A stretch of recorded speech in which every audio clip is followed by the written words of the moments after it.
When the temperature is forecasted to drop below 32 degrees Fahrenheit overnight, it's important to drain your irrigation system's backflow preventer.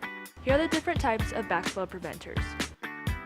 The backflow preventer runs water from the inside of your home to supply water to the irrigation system, and it prevents contaminants from entering the main water supply.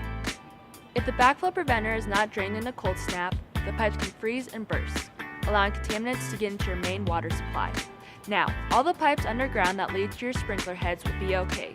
You can reverse the process and turn your system back on the next day to allow your lawn and plants to get more water this fall. Once mid-October comes, you'll need to blow out your system. Draining your irrigation system's backflow is simple. All you need is a bucket and a flathead screwdriver.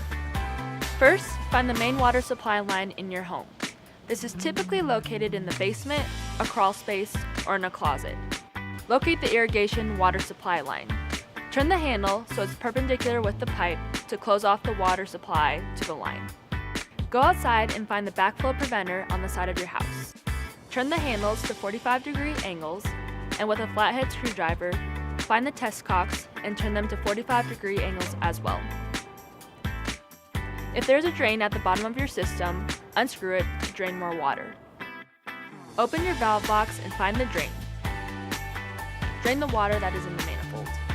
Go back inside and drain your interior drain that is on the irrigation water supply line.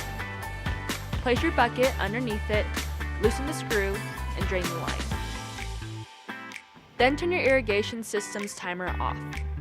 Once the weather warms back up, to turn your system back on, reverse the steps. To get your system fully ready for winter, we recommend a full system winterization.